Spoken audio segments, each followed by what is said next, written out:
Some people inherit fortunes. Others inherit cages. The night Adrian Romano called me his bride, he learned I was born to break locks, not wear them. The ballroom glittered beneath crystal chandeliers that threw warm light across polished marble floors, but none of it reached the corners where men in tailored black suits stood perfectly still, watching every guest without seeming to move. I wasn't supposed to be there. At 26, my biggest concern should have been whether my small event planning business would survive another slow month, not whether I had accidentally wandered into a gathering hosted by one of the wealthiest families in New York. My best client had begged me to deliver the final floral arrangements after a last-minute staffing problem, promising double pay if I handled it myself. Rent was due in 4 days. Double pay sounded like hope.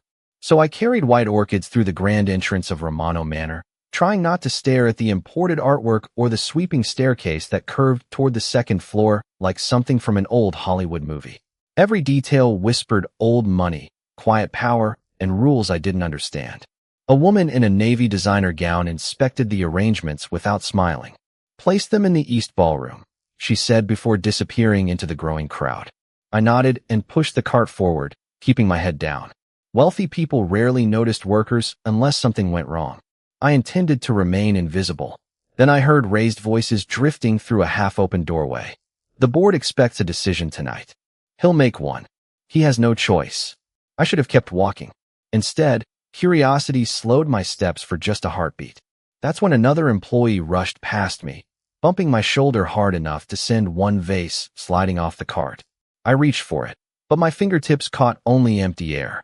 The crystal shattered across the marble floor with a sound so sharp the entire hallway fell silent. Conversation stopped. Music faded into the background. Every eye turned toward me. My stomach dropped. I whispered, "I'm so sorry," already kneeling to gather the broken pieces before anyone could complain. A polished black dress shoe stopped inches from my hand. I looked up slowly. He stood at least 6'3", wearing a perfectly tailored charcoal suit that somehow made everyone around him seem smaller. Dark hair brushed neatly away from a strong face, marked more by calm than by arrogance. His gray-blue eyes settled on mine with unsettling focus, as though he were studying a puzzle no one else could see. No one spoke. Even the guests seemed to wait for his reaction. I didn't know his name yet, but I recognized authority when a room surrendered to it. He glanced at the shattered crystal, then back at me. "What's your name?" he asked quietly. "Charlotte Hayes." He repeated it once, almost thoughtfully. "Charlotte." Before I could explain or apologize again, an older gentleman hurried forward. "Mr. Romano, we'll have security escort her out immediately." The man never looked away from me. "No," he answered with effortless certainty. "She stays." A ripple spread through the silent hallway. Confusion tightened in my chest. I had no idea why strangers suddenly looked at me with sympathy instead of annoyance. Then he extended his hand, not to help me stand, but as if sealing a decision already made. His voice remained calm enough to be mistaken for kindness, yet every word carried the weight of absolute certainty.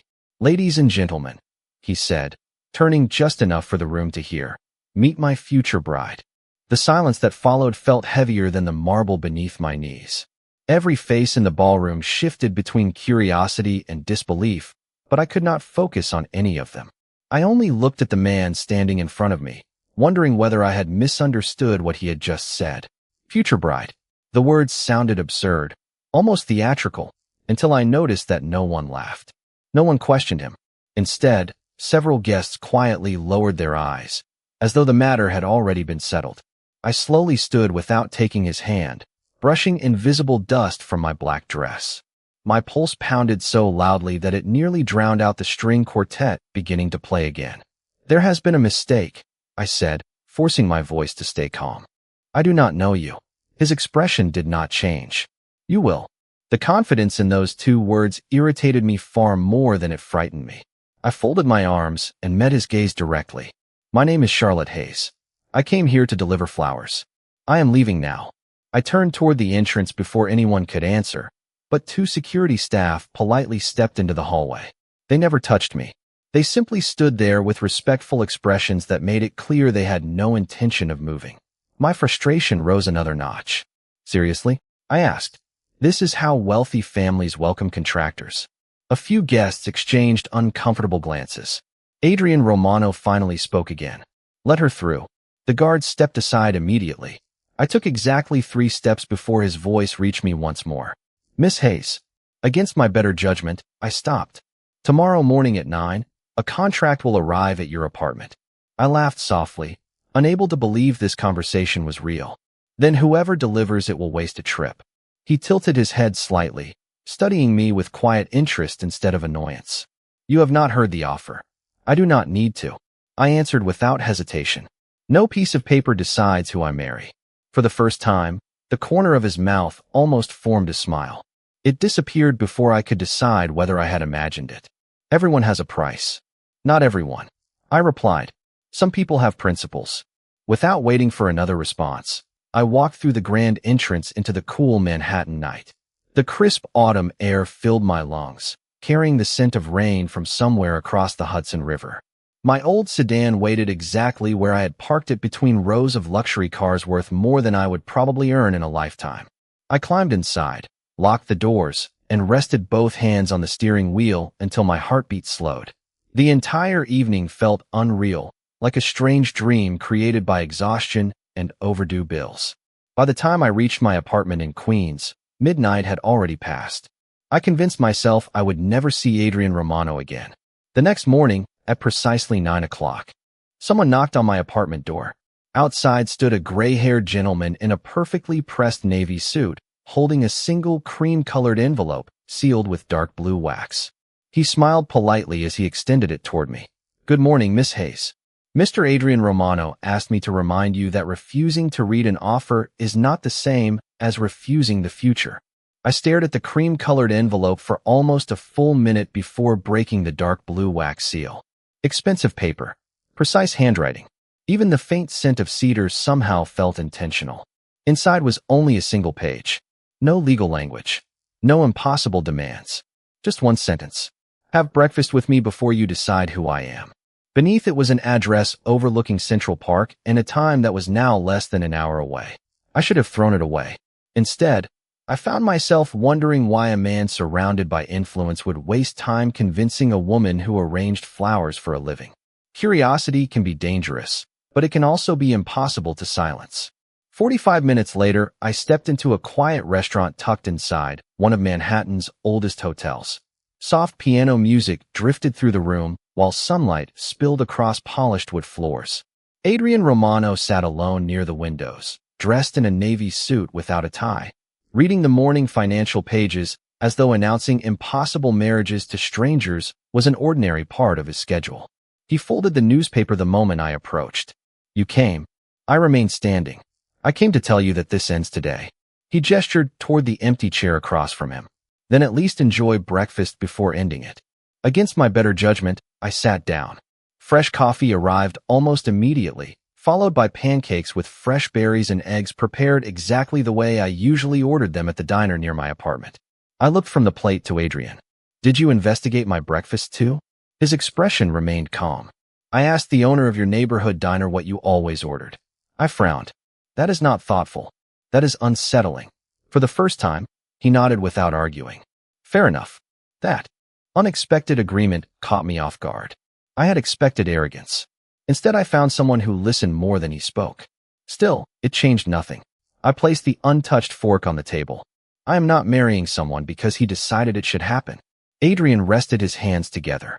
Neither am I. I blinked. Then why announce it in front of hundreds of people? He looked out the window for several quiet seconds before answering. Because someone in that ballroom was waiting to see whether I could be pressured into a different engagement. His voice stayed even, but there was something heavier beneath it. They expected me to choose for business. I chose someone they could never predict. I laughed once softly. You solved your problem by creating one for me. He accepted the criticism without protest. Yes. The honesty surprised me more than any excuse would have. Before I could respond, his phone vibrated once. He glanced at the screen, but did not answer. Instead, he slid a small leather notebook across the table toward me. Open it. Inside were photographs of community centers, scholarship programs, neighborhood restoration projects, and youth mentorship events carrying the Romano Foundation name. None of them looked staged. None of them matched the intimidating image the city whispered about. I slowly closed the notebook. Why are you showing me this? Adrian met my eyes with quiet certainty. Because everyone believes they already know my story. I would rather you decide for yourself. I stood, slipping the notebook back across the table. That is still not enough for me to become anyone's bride. He gave the smallest smile yet, one that reached his eyes for only a heartbeat. I was hoping it would be enough for you to have lunch with me tomorrow. For reasons I could not explain, I did not answer immediately. The next morning, I ignored Adrian's invitation. I answered client emails, delivered centerpieces across Brooklyn, and convinced myself that walking away had been the smartest decision I had made all week. By early afternoon, my phone buzzed with an unknown number. I almost ignored it until a familiar voice said, "Miss Hayes, this is Edward. Mr. Romano asked me to let you know he understands your answer." I smiled to myself. Good. Then please tell him I hope he has a wonderful day. There was a brief pause. He also asked me to mention that the scholarship fund for the community garden where you volunteer is being reviewed this evening. My smile disappeared. Is he threatening me? Edward answered immediately. No, Miss Hayes. He is attending the board meeting because they intend to cancel the program. He thought you might want the opportunity to speak before the vote. The call ended before I could ask another question. An hour later, I found myself standing outside the Romano Foundation headquarters, irritated that curiosity had defeated me again. The boardroom overlooked the Manhattan skyline through floor-to-ceiling windows. Around the polished table sat executives in tailored suits discussing numbers that seemed disconnected from the neighborhoods they affected. Adrian stood near the window, listening without interrupting. When he noticed me, he simply nodded toward the only empty chair. No dramatic welcome. No announcement. Just quiet acknowledgement. One executive adjusted his glasses and continued. The garden serves fewer than 100 families. The property has greater commercial value. I could not stay silent. Those 100 families include children who finally have a safe place after school. Every face turned toward me. I felt my cheeks warm but refused to look away. You cannot measure hope with a spreadsheet. The room fell silent. Adrian still said nothing. Instead, he looked toward the board chairman. Continue. Another executive cleared his throat. Miss Hayes, with respect, emotions are not financial strategy. I took a slow breath. Neither is forgetting the people who helped build this city. Adrian finally spoke.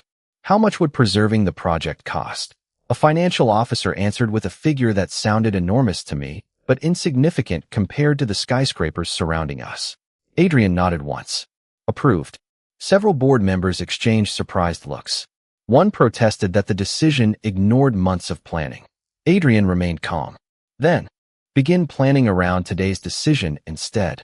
The meeting ended almost immediately afterward. As people filed out, I turned toward him with folded arms. Do not think that changes anything between us. He slipped his hands into his pockets. I did not save the project to impress you. Then why? He looked toward the city below before answering. Because you reminded everyone in that room why it existed. I searched his face for manipulation, but found only quiet certainty. You have a habit of making impossible decisions, I said. Only when the obvious ones are wrong. We walked toward the elevator in silence. When the doors opened, he stepped aside instead of entering first. It was a small gesture, almost invisible, but it surprised me more than expensive restaurants or handwritten invitations.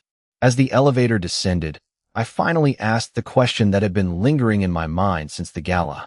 Why are you trying so hard to convince one stubborn woman? Adrian smiled faintly without looking at me. Because everyone else I meet tries to become part of my world. You are the first person who keeps reminding me there is a world outside of it. 3 days passed without a single message from Adrian Romano, and I hated how often I caught myself checking my phone anyway. Life settled back into familiar routines. Morning deliveries, client meetings, late nights balancing invoices at the tiny kitchen table in my Queens apartment. I kept telling myself that the strange chapter had ended. Yet every time I drove past Manhattan, I remembered the quiet confidence in his voice and the unsettling way he never seemed interested in winning arguments. He simply waited. Friday afternoon brought another wedding consultation at a historic estate overlooking the Hudson River. The bride wanted everything perfect, from ivory roses to floating candles across the reflecting pool. I spent nearly 6 hours adjusting centerpieces until every ribbon hung exactly right. As the last truck pulled away, dark clouds rolled across the sky, covering the late afternoon sun. The parking lot emptied quickly, leaving only my aging sedan between rows of luxury vehicles. I unlocked the driver's door and immediately noticed something folded beneath the windshield wiper. My heart skipped before I even reached for it. It was not another invitation. It was a handwritten note. You were right. People are not projects to be managed. Thank you for reminding me. There was no signature because there did not need to be one. I looked around the parking lot, half expecting to find Adrian standing nearby, but only the wind answered, carrying fallen leaves across the pavement. A second sheet rested behind the first. It was a receipt. The community garden had received funding for the next 5 years through an anonymous donor. No press release. No foundation logo. No public announcement. I folded both papers carefully and slipped them into my purse just as my phone rang. It was my friend Emily. "Charlotte, are you sitting down?" she asked. "I am standing beside my car." "What?" "Turn on the local business news. They are talking about the Romano Group." I opened the news application. The headline filled the screen. Adrian Romano rejects multi-billion-dollar waterfront proposal. The article explained that the development would have replaced several long-standing neighborhood businesses, including affordable housing and public green space. Financial analysts called the decision irrational. Investors questioned his leadership. I remembered the board meeting. I remembered saying that hope could not be measured with a spreadsheet. For the first time, I wondered whether he had actually listened to every word I had spoken. My thoughts were interrupted by the sound of approaching footsteps. I turned and saw an elderly florist struggling to lift several heavy flower buckets into the back of a delivery van. Without thinking, I hurried over to help. Together we finished loading everything before the rain finally began to fall. "Thank you, sweetheart," the florist said with a warm smile. "Young people usually rush away these days." I smiled back. Someone once reminded me that the obvious choice is not always the right one. As I turned toward my own car again, another black vehicle quietly entered the parking lot and stopped several spaces away. Adrian stepped out, carrying a simple black umbrella instead of arriving with assistance or security. He walked toward me at an unhurried pace, stopping several feet away to respect the distance I had always insisted upon. Rain tapped softly against the umbrella as he held it over both of us. "I was nearby," he said. "That is either an unbelievable coincidence or a carefully planned sentence," I replied. His eyes warmed with quiet amusement, perhaps a little of both. Then his expression became serious. "Charlotte, someone has started asking questions about you because of what I said at the gala. I cannot ignore that anymore. Whether you accept my place in your life or not, I would like to make sure nothing interrupts yours." The rain followed us all the way to Manhattan, tracing silver lines across the windshield while the city glowed beyond the glass like 1,000 distant promises. Adrian insisted on driving my old sedan himself after claiming he trusted his own judgment more than the weather. I sat beside him with my arms folded, pretending I was not paying attention to the quiet confidence that filled every silence between us. "You still think I am overreacting," he said without taking his eyes off the road. "I think you are used to solving every problem before anyone else notices it exists," I replied. He smiled faintly. "That is a fair observation." We stopped outside my apartment building just before sunset. The familiar brick walls suddenly looked smaller than I remembered. Adrian stepped out first, opened the umbrella, and waited for me without saying a word. As we walked toward the entrance, Mrs. Donnelly from the first floor waved from her porch with her usual cheerful smile. "Charlotte, your flowers are beautiful this spring." Then she noticed Adrian standing beside me. Her smile became curious instead of nervous. "Your husband?" Before I could answer, Adrian spoke with surprising ease. "Not yet." I shot him a look that made Mrs. Donnelly laugh softly before disappearing back inside. "You enjoy making impossible conversations even more awkward," I muttered. "Only because you recover from them better than anyone I have ever met." I unlocked my apartment door and turned toward him. "Thank you for the ride. You can stop worrying now." His expression grew serious again. "Charlotte, I am not asking you to change your life. I am asking you to let me make sure you keep living it the way you choose." Before I could respond, my phone buzzed. It was Emily. Her voice came through faster than usual. "Charlotte, somebody came by the office this afternoon asking where you were working this week. They were polite, but they knew your schedule." A chill ran through me despite the warm hallway. "Did they say who they were?" "No. They only thanked us and left. The call ended, leaving an uncomfortable silence between Adrian and me. He did not say, "I told you so."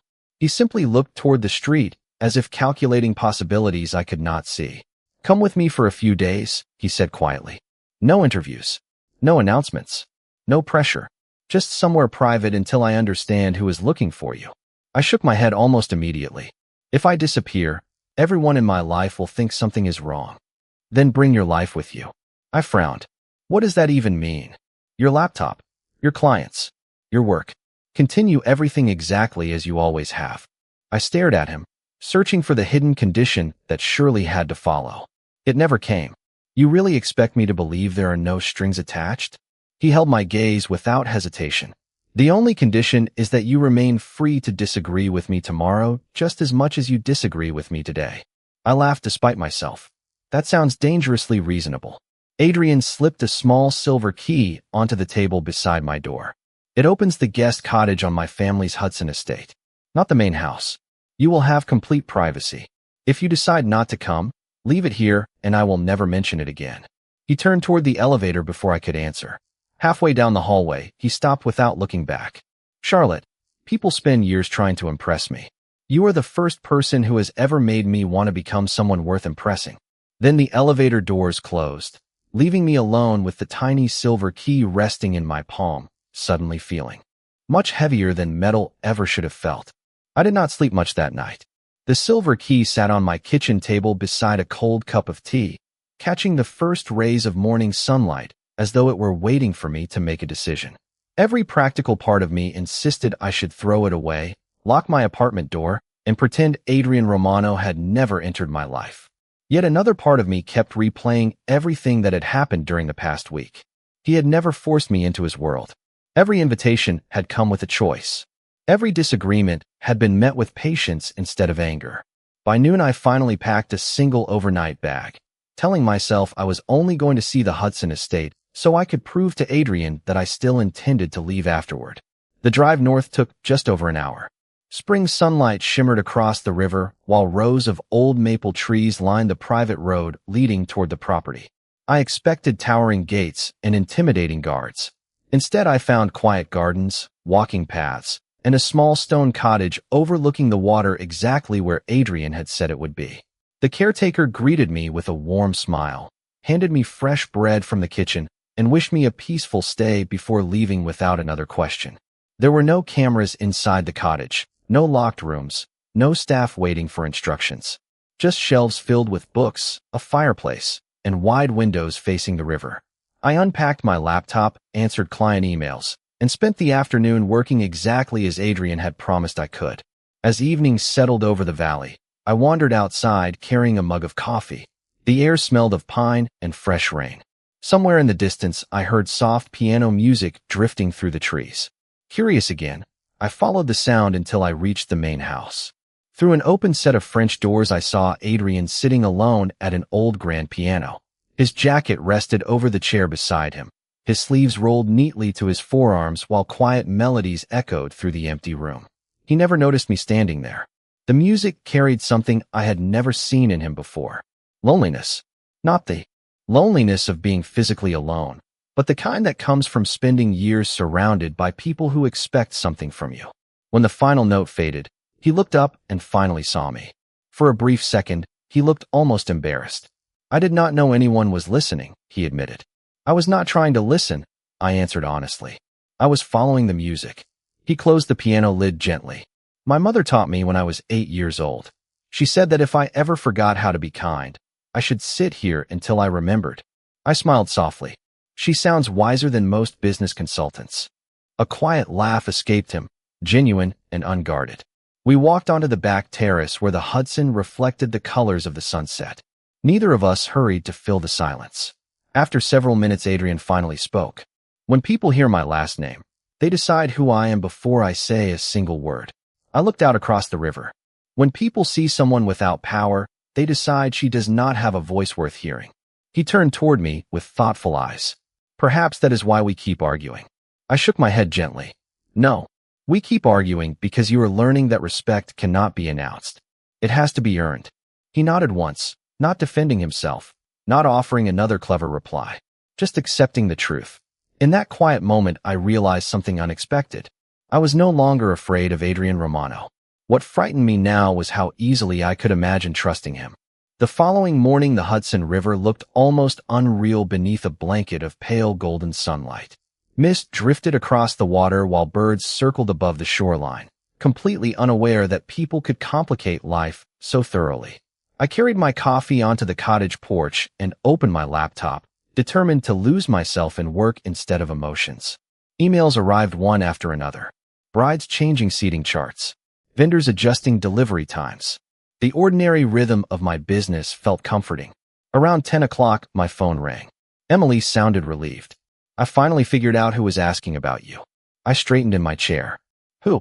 A private consulting firm hired by investors connected to the waterfront project Adrian rejected.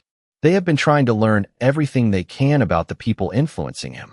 I stared across the quiet river, suddenly understanding far more than I wanted to. So this was never really about me. Maybe it became about you because of him, Emily answered softly. Just be careful. After the call ended, I found Adrian standing several yards away near the garden path. He had clearly overheard enough to understand the situation, but he did not interrupt my conversation or move any closer until I acknowledged him. You knew, I said. He nodded once. I suspected. Why did you not tell me everything? His expression remained calm, but there was disappointment in his own silence. Because I wanted you to have one peaceful day before my responsibilities followed us here. I walked toward him slowly. Your responsibilities seem to follow you everywhere. They do. His answer came without hesitation. That is why I never wanted them to become yours. We wandered together through the gardens where rows of white roses stretched toward the riverbank. The air smelled of fresh earth and blooming lavender. For several quiet minutes, neither of us spoke. Finally, Adrian stopped beside an old oak tree. There is a meeting this afternoon, he said. Several partners expect me to approve the waterfront development again. If I refuse a second time, they will likely withdraw their support from my leadership. I frowned. Because of a neighborhood? Because I proved I value people more than profit. I searched his face, trying to determine whether he regretted that decision. I found no hesitation. You could still change your mind, I said gently. He looked directly into my eyes. Could you? The question lingered between us. I thought about the children playing in the community garden, the elderly florist smiling in the rain, the families whose homes would disappear beneath luxury towers. I slowly shook my head. No. Adrian smiled with quiet gratitude. Neither can I. That afternoon, I remained at the estate while Adrian drove into Manhattan. Hours passed with no messages. The silence grew heavier as evening settled across the valley. Just after sunset, a black sedan finally appeared on the winding driveway. Adrian stepped out alone, his shoulders carrying a weariness I had never seen before. He walked toward the cottage without speaking until he reached the porch. Then he placed a slim folder on the wooden table between us. Inside was a single signed letter announcing his resignation as chairman of the investment consortium overseeing the waterfront project. I looked up in disbelief. You stepped away? He nodded. They wanted the project more than they wanted my leadership. My heart tightened. That cost you everything. Adrian looked toward the fading light over the Hudson and smiled with surprising peace. No, Charlotte. It only cost me a position. Keeping it would have cost me the man you convinced me I could become. The next morning, I drove back to Queens with the silver key resting quietly in my purse, unsure whether I still belonged to the ordinary life I had left only a few days earlier. My apartment looked exactly the same. The stack of unpaid invoices still waited on the kitchen counter. Fresh flowers still brightened the windowsill. Yet something inside me had changed. I no longer measured people by rumors or headlines. I measured them by the choices they made when no one was applauding. Adrian had surrendered influence that countless people spent their lives chasing, and he had done it without asking for gratitude. 2 days later, Emily convinced me to attend the reopening celebration at the community garden. Families filled the walkways while children painted flower pots and volunteers planted new rows of vegetables beneath colorful banners. There were no television cameras and no reporters. It was simply a neighborhood celebrating another chance. I was helping a little girl carry watering cans when I noticed Adrian standing quietly near the entrance wearing a simple navy jacket instead of an expensive suit. No security surrounded him. No one rushed to greet him. He seemed perfectly comfortable blending into the crowd. When our eyes met, he smiled with the same calm expression that had become strangely familiar. I was not sure you would. Come, he admitted. I laughed softly. I could say the same thing. He glanced toward the children laughing beneath the afternoon sun. This seemed like a better place for an honest conversation than a ballroom. We walked slowly through the garden until we reached a wooden bench overlooking rows of blooming roses. The breeze carried the scent of fresh soil and spring blossoms, while the city skyline shimmered beyond the trees. Adrian reached into his jacket pocket, and for one brief second I expected another dramatic announcement. Instead, he placed a small wildflower seed packet in my hand. I looked down in confusion. What is this? A promise, he answered. Flowers only grow if both people choose to care for them. I finally understand that people are no different. I smiled, unable to hide it anymore. That is the least dramatic proposal anyone has ever made. He chuckled quietly. Good. My last one was terrible. We both laughed, remembering the impossible evening that had brought us together. Then Adrian grew serious again. Charlotte, I do not want a bride who feels obligated. I do not want someone impressed by my family name or my past. I want a partner who challenges me when I am wrong, reminds me who I can become, and walks beside me because she chooses to. He paused before adding the words I had waited to hear without realizing it. If your answer is no, I will still spend the rest of my life grateful that you changed mine. Tears warmed my eyes, not because of grand promises or expensive gifts, but because for the first time since we met, there was no expectation hidden behind his kindness. Only freedom. I reached for his hand, not because he had claimed it, but because I wanted to. You asked me once to become your bride, I whispered. Back then you thought love meant deciding for someone else. He nodded quietly. I was wrong. I squeezed his hand gently. Then let me give you the answer you should have waited for from the beginning. A smile spread across his face before I even spoke the next word. Yes. Around us the afternoon continued exactly as before. Children laughed. Gardeners worked. Wind carried flower petals across the paths. The world did not stop because two people found each other. It simply became a little kinder. Looking back now, I realize Adrian Romano never truly won my heart by calling me his future bride. He earned it the day he stopped trying to tame my spirit and started protecting the freedom that made me who I was.